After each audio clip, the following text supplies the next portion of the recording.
My stepmom said I wasn't family and used me as a babysitter for years, so I exposed the truth publicly, and their perfect life began to crumble. I was 8 when my parents split up, and it was messy like most divorces are. I didn't really understand it back then. All I knew was that my dad and mom weren't together anymore. And suddenly, I was bouncing between their houses, trying to figure out what normal was supposed to feel like again.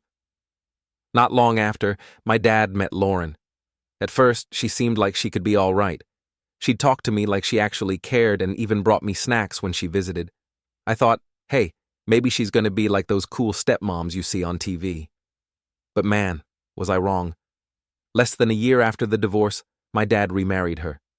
It all happened so quickly that I barely had time to wrap my head around my parents not being together.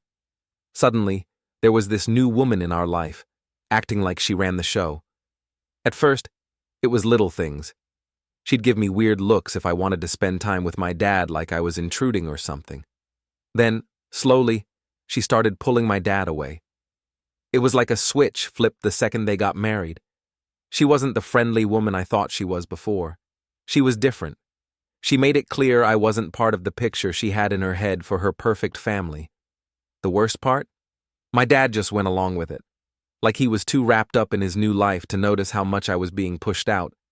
I still remember one of the first times it really hit me, that things were never going to be the same. My dad promised we'd go out together, just the two of us. It had been a while since we'd done that, and I was excited. But at the last minute, Lauren suddenly had plans with him, and I got left behind. It wasn't even a one-time thing. After that, it felt like any time I wanted to spend time with him, she'd pop up with some excuse or plan, and he'd always pick her every single time. Then there was Cora, Lauren's baby. I didn't have any issues with Cora at first. She was just a baby after all. But Lauren used her as a reason to keep me around and make me useful. Whenever they wanted to go out or have a date night, guess who had to babysit? Yeah, me. I'd be promised things like, oh, you can hang out with your friends later or we'll do something fun next time, but it never happened. Plans would change at the last minute, and suddenly, I was stuck at home while they went out. It was honestly like I was their backup plan for whenever they wanted alone time. They'd say stuff like, "You're such a great big sister to Cora," trying to make it seem like they appreciated it. But I knew what was really going on. I was a free babysitter, and that was it. The weirdest part? It felt like Cora was the only thing that mattered to them. When they were home, it was all about her. They'd do all these fun activities with her, and if I tried to join in, Lauren would just brush me off, saying something like, "Oh, this is just a little mommy and Cora time," or she'd tell me to go do something else. My dad wouldn't even say a word. One time they took Cora to a fair that I'd been wanting to go to for ages. I'd mentioned it to my dad a few times, hoping we could go together, but nope. Lauren planned it all out, and they just left me behind. I found out they went when I got back home from my grandma's. Apparently, they didn't want to bother me, and thought it would be better as a family-only outing. Like, what the hell? Wasn't I supposed to be part of the family too? That's the thing that really got to me. How my dad just stood there, not saying anything. I mean, he was supposed to have my back, right? But he didn't. It was like he was so caught up in keeping Lauren happy that he didn't care if I felt left out. I started to notice this happening more and more. Anytime something fun came up, like trips to the beach, movie nights, or going out to eat, I'd suddenly have chores, or I'd be sent off to stay with my grandma. Don't get me wrong, I love my grandma. She's always been there for me, and she's one of the few people who treated me like I mattered. But it wasn't hard to see what was going on. Lauren was using these chores and family plans to make sure I wasn't around, and my dad let it happen. It got so bad that I just started staying in my room when I was over there. What was the point of trying to fit in when it was clear they didn't want me there? Every time I'd come out, Lauren would have some passive-aggressive comment or look, like I was invading her space. My dad? He'd just sit there, like he didn't notice. Or maybe he just didn't care. I think the worst part was when I tried to bring it up to him. I remember sitting him down one day, hoping we could actually talk about it. I told him how I felt left out, how I was always the one babysitting Cora and missing out on things I wanted to do. He just gave me this tired look and said something like, "Lauren's doing her best. You need to understand it's not easy for her either." I wanted to scream. How was any of this about her? I was the one getting pushed aside, not her. But he just didn't get it. Or maybe he didn't want to. It was like he had blinders on and all he cared about was making his new wife happy. It felt like no matter what I said or did, nothing would change. That was when I realized things weren't going to get better. I was stuck. My dad had chosen Lauren, and I was just an extra piece that didn't fit in the puzzle. So I stopped trying. I stopped asking to go on trips with them. I stopped trying to join in. If they needed a babysitter for Cora, I'd just do it because fighting back didn't do anything except make things worse. It was like the less I said, the less I was noticed, and at least that way, I didn't have to deal with Lauren's attitude. Looking back now, I can't believe how blind my dad was. Or maybe he wasn't blind at all. Maybe he just didn't care. He had this new perfect family, and I was a reminder of the life he left behind. Lauren wanted me out of the picture, and he was fine with it. It hurt to realize that, but it was the truth. Once I accepted that, it made it easier to plan my escape for later. By the time I was 10, I'd already learned to keep my distance and not get too attached to any promises. It was all just words anyway. I pretty much knew my place in my dad's new family. I was there to help out, babysit Cora, and keep out of the way when they wanted their family time. The thing is, no one actually said it like that. Lauren would always find a way to phrase it nicely, like, "Oh, Cora's still young, and it's important for her to have some special time with us." But it was clear as day. I was the one who wasn't included. I remember this one time when it really hit me how things were going to be.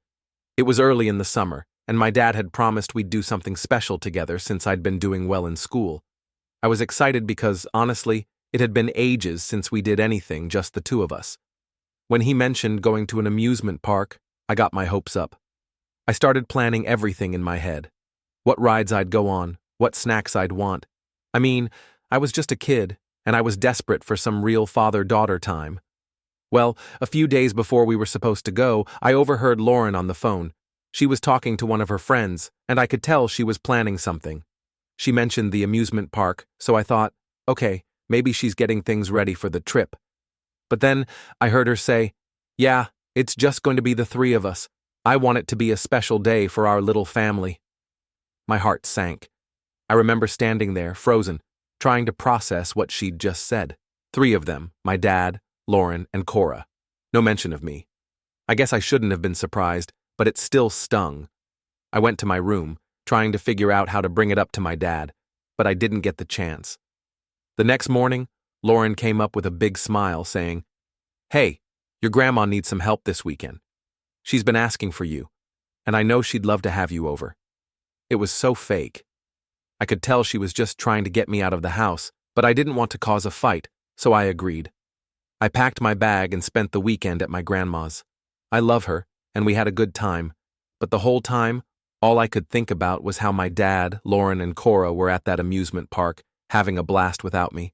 When I got back home, it was like they'd had the time of their lives. Cora was running around with one of those giant stuffed animals you win at carnival games, and my dad was showing her pictures from the day. They were all smiles and laughs, and I just stood there, feeling like I was invisible.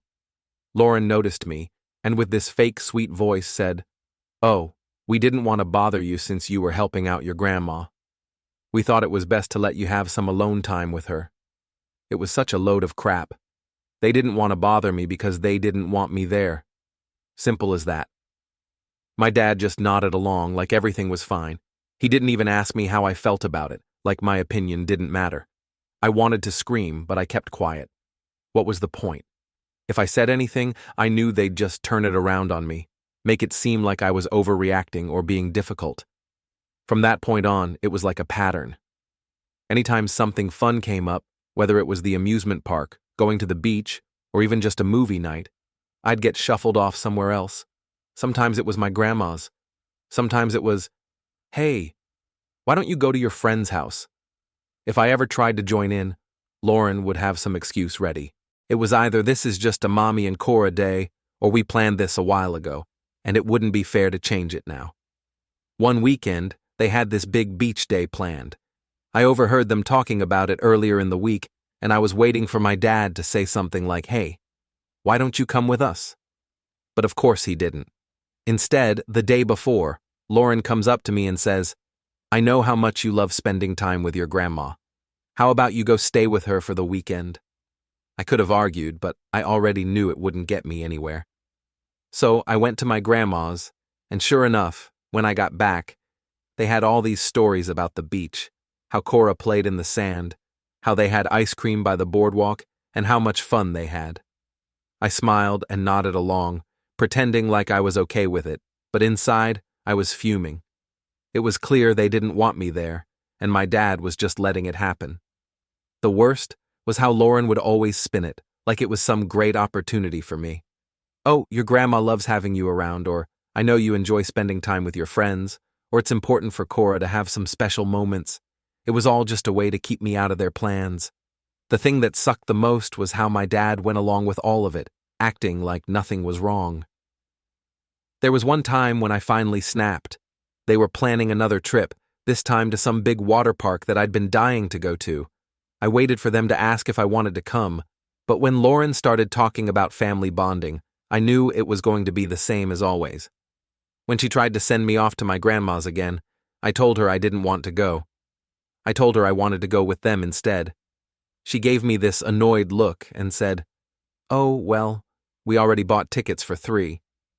I looked at my dad, hoping he'd step in and say something, but he just shrugged, like there was nothing he could do.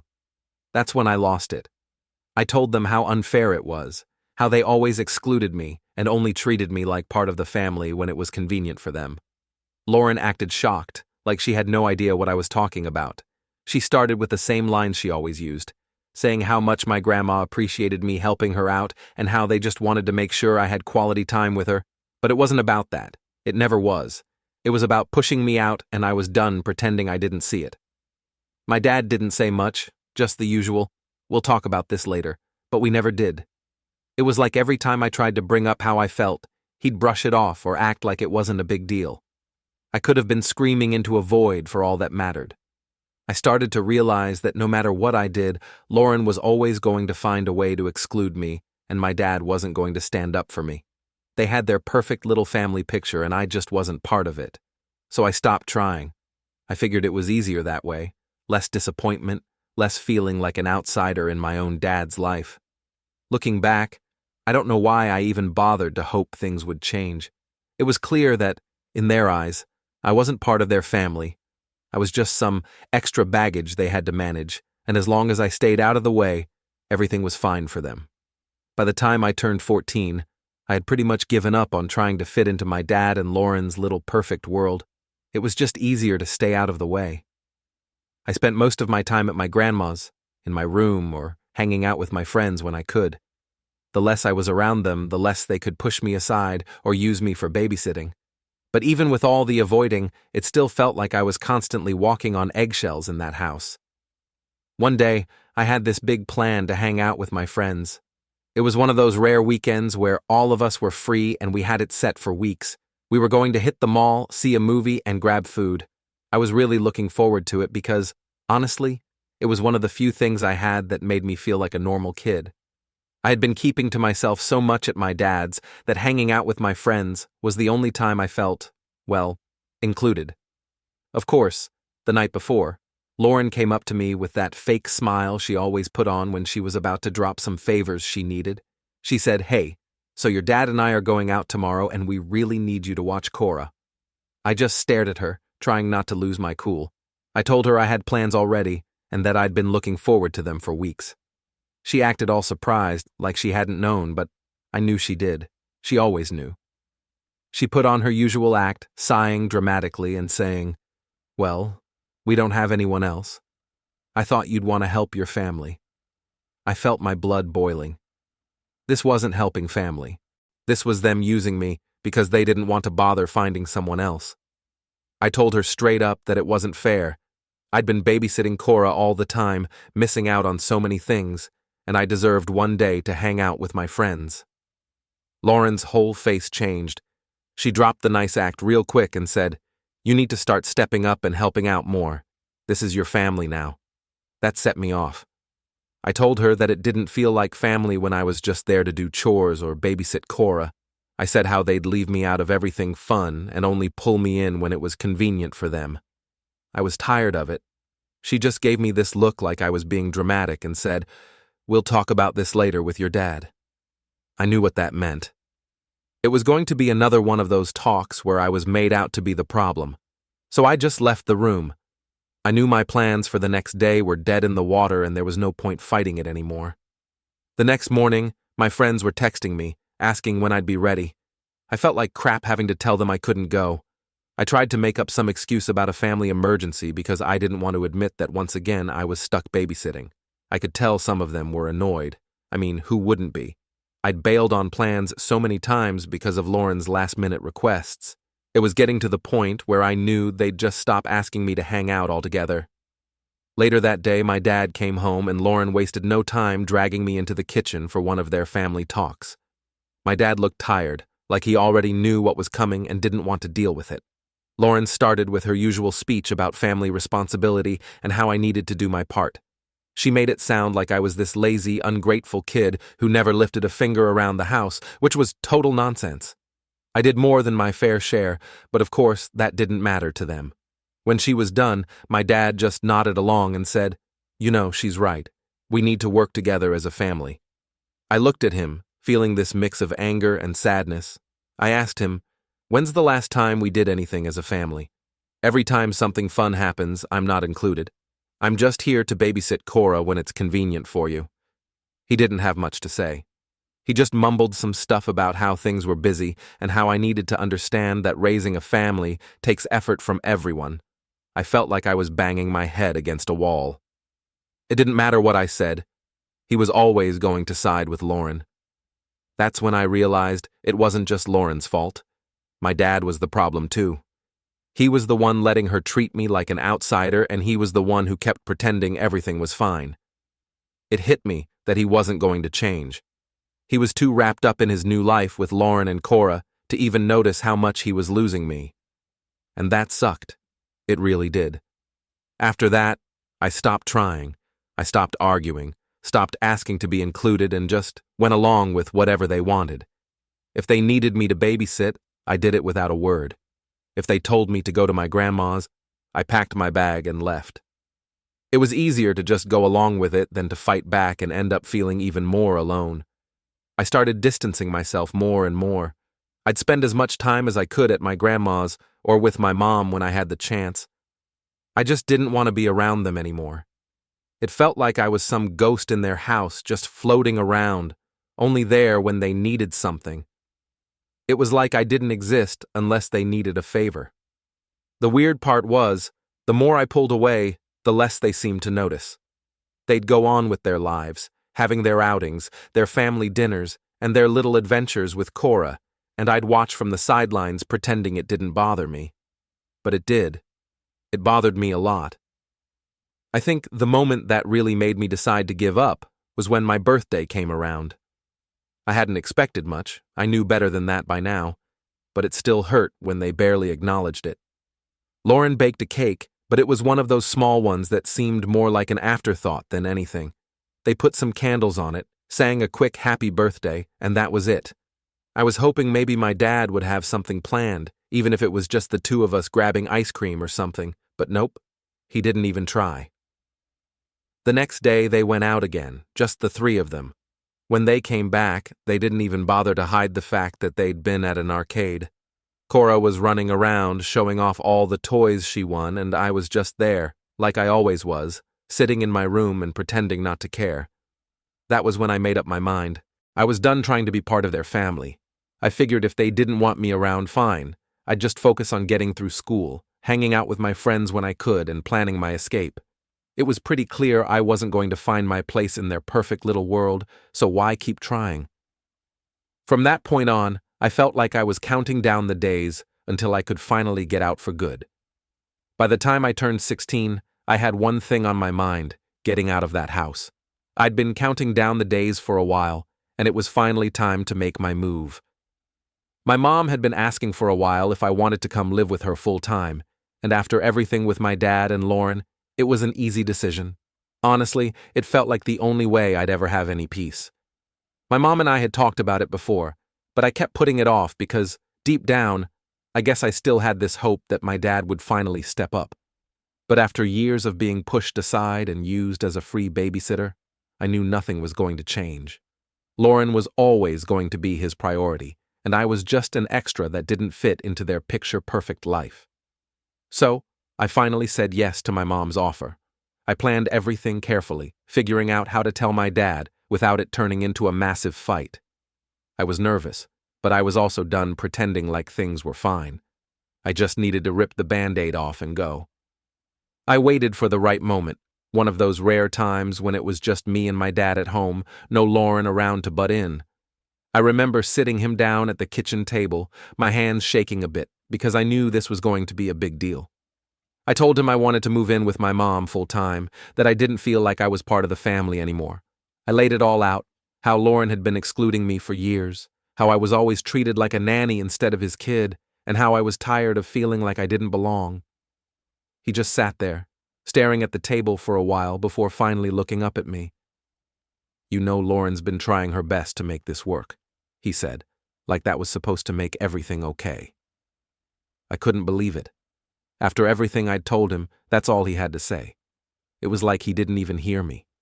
I told him again how I felt, that it wasn't fair how I'd been treated, how they always left me out of everything fun, but made sure to use me whenever they needed something. I thought, maybe if I said it all, if I made it really clear, he'd finally understand. But instead, he just sighed and said, "You're being too sensitive. Lauren wants to include you. You just don't see it." That was the moment I knew for sure that he was never going to get it. No matter what I said, he was always going to side with Lauren. He was so wrapped up in his new life with her and Cora that he couldn't even see what was happening right in front of him. I felt this wave of frustration, but also this weird sense of relief. At least now, I didn't feel guilty about leaving. When I told him I'd already talked to my mom about moving in, he didn't even argue. He just nodded, like he'd already made up his mind that if I wanted to go, then fine, I could go. He said, "If that's what you want, then I won't stop you. No fight, no trying to convince me to stay." It was almost like he didn't care, and maybe he didn't. I packed my things that night. Lauren wasn't home, which honestly felt like a blessing because I didn't want to deal with any fake sympathy or her trying to guilt-trip me into staying. I kept everything quick, throwing my clothes and stuff into bags and boxes. The whole time I kept expecting my dad to come into my room to try and talk me out of it, or at least say something that showed he cared, but he never did. My mom came to pick me up, and I loaded my stuff into her car. When I was done, I went back inside to say goodbye to my dad. He was standing in the hallway, looking kind of awkward, like he didn't know what to say. He hugged me, but it felt like one of those half-hearted hugs you give to someone you don't really know that well. He said, "Take care of yourself, okay?" I nodded and said, "Yeah, you too." It was short and it felt empty, but I didn't know what else to say. Part of me was hoping for some grand gesture, like he'd finally realize what he was losing and ask me to stay, but he didn't. He just stood there, letting me go without a fight. Lauren still hadn't come back by the time I left. I didn't know if she even knew I was leaving that day, and honestly, I didn't care. I was done trying to fit into her little version of family. I got into my mom's car, and as we drove off, I kept looking back at the house, feeling a mix of anger and sadness. It was the place I grew up, but it didn't feel like home anymore. Moving in with my mom was a relief. It was like a weight lifted off my shoulders. She didn't expect anything from me except to be myself, and that felt amazing. I didn't have to walk on eggshells or pretend to be fine when I wasn't. For the first time in years, I felt like I could actually breathe. My mom didn't push me to talk about everything right away, she just let me settle in, which I appreciated. But eventually, we did sit down and I told her everything. How Lauren had made me feel like an outsider, how my dad never stood up for me, and how I was just tired of being treated like an extra. She was furious, but not at me. She was mad at my dad for letting it happen, and that made me feel like I wasn't crazy for being upset. My mom made it clear that I was welcome there as long as I needed, no strings attached. It was so different from how things felt at my dad's. No one was making me feel guilty or like I had to earn my place. It was just normal. I realized how much I'd missed that. The first few weeks living with my mom, I kept expecting to hear from my dad. I thought maybe he'd call, ask me to come back, or at least check in to see how I was doing, but the phone stayed silent. No calls, no texts. I guess I shouldn't have been surprised, but it still hurt.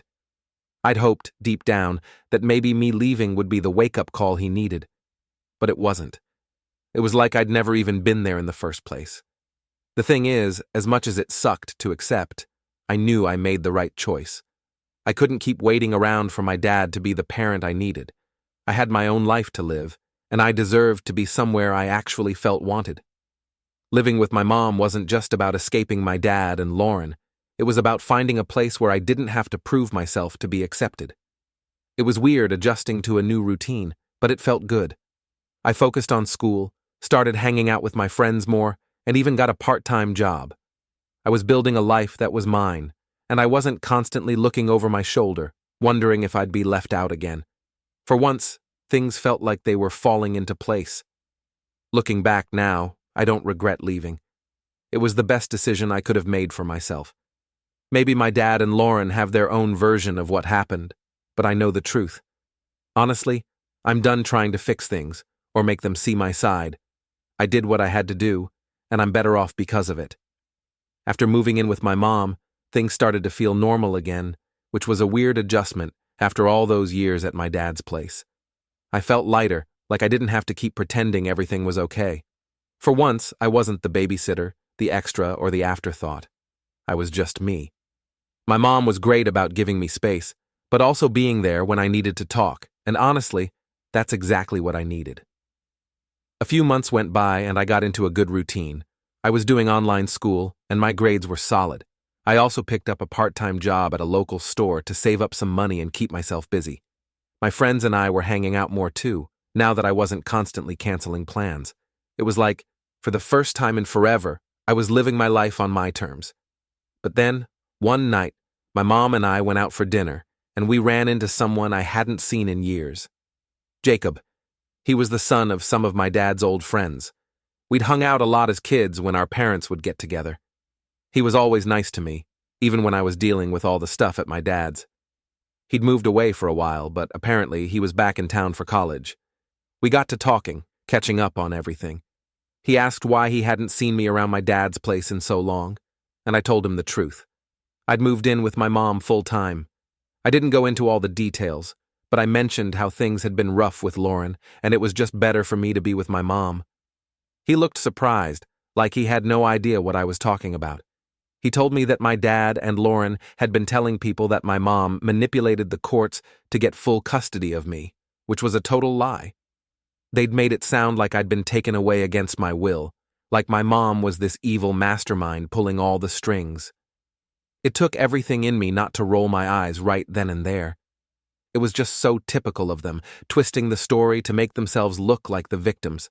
I decided then and there that I wasn't going to let them keep spreading that nonsense. So I told Jacob the real story, how I'd chosen to leave because I was tired of being treated like a babysitter and feeling like an outsider in my own dad's house. I told him about all the times they'd excluded me from trips and how Lauren made me feel like I didn't belong. I didn't hold back. Jacob listened the whole time, and by the end of it, he looked shocked. He said, "I had no idea. I always thought your dad and Lauren were doing their best." Hearing that just reminded me of how good they were at putting on a show for everyone else. When other people were around, they acted like the perfect family, like everything was all smiles and sunshine. But the second the door closed, it was a completely different story. It felt good, though, to finally tell someone the truth, even if it was just one person. A few days later, I started getting texts from some of my dad's friends, the ones who knew me when I was younger. They were checking in, saying they'd heard about what really happened and asking if I was okay. I didn't realize it at the time, but Jacob had apparently told his parents, who then spread the word to their whole friend group. It wasn't long before everyone in my dad and Lauren's social circle knew what was really going on, and let's just say my dad and Lauren weren't too happy about it. One day, out of nowhere, I got a call from a number I didn't recognize. I usually ignore those, but something told me to pick up. It was Lauren. She'd gotten a new number, probably because I'd blocked her old one. She started off all sweet, acting like she missed me and was so worried about me. But then she got straight to the point. She said, "We need to talk about these rumors." They're making things really difficult for us. I didn't even know what to say at first. Rumors? These weren't rumors. They were facts. I told her that. I said, I didn't spread any rumors. I just told people what happened. She started going on about how I was making things harder for Cora and how all their friends were treating them differently now. She tried to guilt-trip me, saying, "You're a good daughter, and we know you'll do the right thing for your family." I almost laughed. My family? They made it clear a long time ago that I wasn't part of that when it was time for fun trips and outings. I was just an extra. Now that they needed me to fix their reputation, suddenly I was family again. I told her straight up, "You and Dad made your choices. You can't expect me to fix things when I wasn't even included in your life." She didn't take that well. She started going on about how Cora was really upset, how she didn't understand why her friends were ignoring her now, and how I needed to think about her. It was the same line she'd used before, making me feel like it was my job to fix things for them. But this time, I wasn't having it. I told her, "Cora is not my responsibility. You and Dad chose to treat me like I didn't belong, so don't expect me to step up now." She tried arguing, but I hung up. I was done with that conversation. After that, I started getting messages from a few of my relatives, saying I needed to help the family, and that Cora was just a kid who didn't deserve this. It felt like they were all piling on, trying to make me feel bad for finally standing up for myself. But here's the thing. None of them were there when I was being left out, treated like a nanny, or ignored by my own dad. Where were they when I was crying in my room because I felt like an outsider in my own family? They didn't care back then, so why should I care now? Just because things weren't going well for my dad and Lauren didn't mean I owed them anything. They made their choices, and now they had to deal with the consequences. I still feel bad for Cora sometimes because, yeah, she's just a kid, and she didn't do anything wrong. But at the same time, she's not my kid. She's not my responsibility. I'm not going to let them manipulate me into fixing their problems when they didn't even care about me until it was convenient for them. At this point, I'm just focusing on my life. My dad and Lauren can deal with the fallout of their own actions. They had their chance to be a real family to me, and they blew it. I'm not going to waste any more time trying to fix things for people who never made me feel like I was part of their family in the first place. It's not my job to pick up the pieces of a relationship they broke.